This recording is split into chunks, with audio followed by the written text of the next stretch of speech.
Hello दोस्तों, तो drama serial मोल्की के आने वाले एपिसोड में आप देखेंगे कि पूर्वी का किडनैप हो गया है और पूर्वी को गुंडों ने किडनैप कर लिया है। और ये किडनैप किसी और ने नहीं बल्कि पूर्वी की खुद की सास ने करवाया है, क्योंकि वो अपने बेटे वैभव की मौत का पूर्वी से बदला लेना चाहती है। वो ये सोचती है कि वैभव की मौत जो है वो इस मोल्की की वजह से हुई है। तो वहीं दूसरी तरफ पूर्वी की सास जो है वो इस बात से भी परेशान है, क्योंकि साक्षी जो है, जहाँ पे उसने साक्षी को किडनैप करके रखा था, वहाँ से साक्षी गायब हो गई है। तो वो साक्षी को भी इधर उधर ढूंढती फिर रही होती है। तभी वो एनजीओ की एक औरत से पूछती है कि तुम्हारे एनजीओ में कोई नई लड़की तो नहीं आई। तो तभी एनजीओ की औरत बताती है कि कल रात सुधा एक लड़की को लाई है। और वो पूर्वी की सास उससे पूछती है कि वो कैसी लड़की है। तो वो उसको बताती है कि उसके काले लंबे घने बाल हैं और उसकी बड़ी बड़ी आंखें हैं।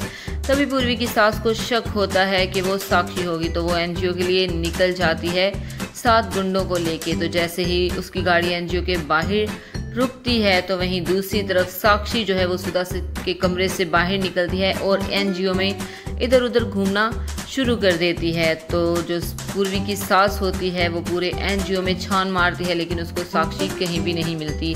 तो वहीं दूसरी तरफ जो बच्चे हैं वो भी पूर्वी को ढूंढते ढूंढते वहाँ पे पहुँच गए हैं, क्योंकि पूर्वी जो है वो नहीं मिल रही। तो वो एनजीओ में जाते हैं, क्योंकि उनको लगता है कि हाथी जो है वो एनजीओ में आई होगी।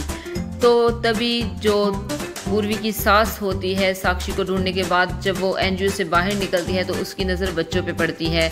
तो वो बच्चों पे गुस्सा करती है और कहती है कि तुम लोग इधर क्या कर रहे हो। तो वो बोलते हैं कि हम हाथी को ढूंढने आए हैं। तो तभी वो उन पे और गुस्सा करती है और कहती है कि चलो मेरे साथ घर, तुम यहाँ पे क्या लेने आए हो, तुम्हें यहाँ पे कोई हाथी नहीं मिलने वाला। तो जब बच्चे घर पे जाते हैं तो जो अंजलि होती है वो भी बच्चों के साथ मिसबिहेवियर करती है, उनके साथ बदतमीज़ी करती है और वो खरगोश के मुंह पे थप्पड़ भी मारती है और कहती है कि तुम्हारी ये सारी बदतमीज़ियाँ जो है ये तुम्हारी हाथी सह सकती है, और लेकिन मेरे साथ बदतमीज़ी करने की भूल कभी मत करना, वरना तुम बहुत पछताओगे।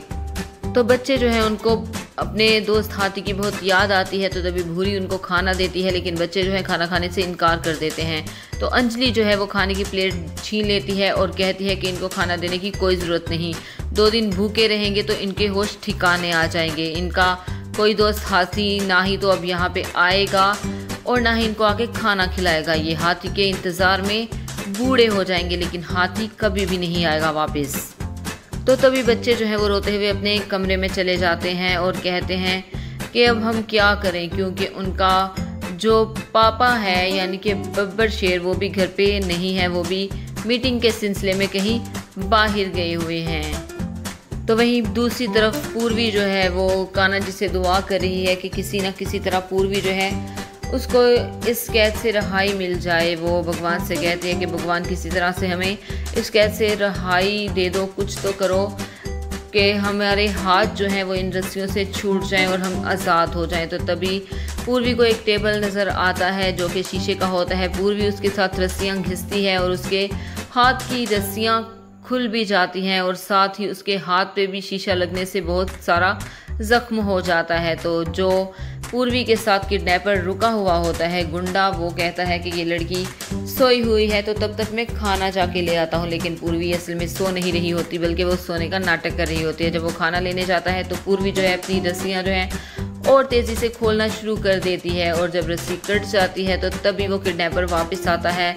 और कहता है कि ये लड़की अभी तक सो रही है, क्योंकि पूर्वी जैसे ही वो दरवाजे पे आता है तो अपने ऊपर चादर ले लेती है और अपना हाथ जो उसने रस्सियों से आज़ाद करवाया होता है उसको छुपा लेती है। तो वो किडनैपर कहता है कि अभी तक ये लड़की सो रही है। कहता है चलो कोई बात नहीं, मैंने खाना रख दिया है, जब ये उठ जाएगी तो ये खुद ही खाना खा लेगी। तो वो किडनैपर जो है वो मोबाइल के साथ बिज़ी हो जाता है। तो पूर्वी जो है वो उठती है और एक डंडा पकड़ती है और उस किडनैपर के सर पे दे मारती है। तो तभी पूर्वी जो है वो उस किडनैपर का फ़ोन लेके चली जाती है और मुखी जी का नंबर मिलाती है, जो कि मोबाइल मुखी जी का घर पे होता है। तो वो फ़ोन बच्चे रिसीव करते हैं। खरगोश वो फ़ोन रिसीव करती है तो हाथी उसको बोलती है कि मुखी जी हमें बचा लीजिए, हम बहुत बड़ी मुसीबत में है। वो जगह बताती है जहाँ पे उसको किडनैप करके रखा हुआ था। तो तभी खरगोश जो है कहती है कि हमें पता है कि हाथी कहाँ पे है, हमें उसकी हेल्प करनी चाहिए, लेकिन अगर हमने दादी के सामने या अंजलि चाची के सामने नाम लिया हाथी का तो वो वापस से गुस्सा करेंगे और इस बात पे भी गुस्सा करेंगे कि हमने बाबा के फ़ोन को हाथ क्यों लगाया। तो तभी खरगोश जो है वो उसको आइडिया आता है और कहती है कि अच्छे और सच्चे दोस्त जो हैं वो हमेशा काम आते हैं। तो हम हाथी की दोस्त यानी कि सुधा के पास जाएंगे और उसको बताएंगे कि हाथी जो है वो मुसीबत में है, तो उसको सुधा जो है वो बचाने जाए। तो तभी बच्चे जो हैं वो सुधा को फ़ोन करते हैं और सुधा को पता लगता है, लेकिन इससे पहले ही सुधा जो है वो पूर्वी के किडनैप की रिपोर्ट जो है लिखवा चुकी होती है। कहती है कि हमारी दोस्त जो है वो नहीं मिल रही, वो कहीं गुम हो गई है। तो पुलिस वाले कहते हैं कि मुखी जी के आने से पहले ही हम मुखियानी जी को ढूंढ लेंगे। तो जैसे ही पूर्वी की सास जो है वो पिस्टल लेती है और कहती है कि आज हम इस पूर्वी का काम तमाम कर देंगे, यानी कि वो पूर्वी को आज मारने वाली है। जैसे ही वो गन लेके जाती है पूर्वी को मारने के लिए, तभी गेट पे बेल बजती है और आगे पुलिस होती है। तो अंजलि कहती है कि आप हमारे घर में क्या कर रहे हैं। तो पुलिस कहती है कि आपकी बहू नहीं मिल रही, उसकी गुमशुदगी की रिपोर्ट लिखवाई गई है, तो इसलिए घर वालों से सवाल जवाब होंगे। तो जो पूर्वी की सास होती है वो कहती है कि सारे सवाल जवाब तुम रात को करना, अभी हमें बहुत काम है और हमने पूर्वी के लिए मंदिर में पूजा रखवाई है, तो इसलिए हम लोग अभी पूजा करने के लिए जा रहे हैं। लेकिन पुलिस कहती है कि सबसे पहले आपको हमारे सवालों के जवाब देने होंगे, बाहर वालों के साथ साथ घर वालों से भी पूछताछ होगी।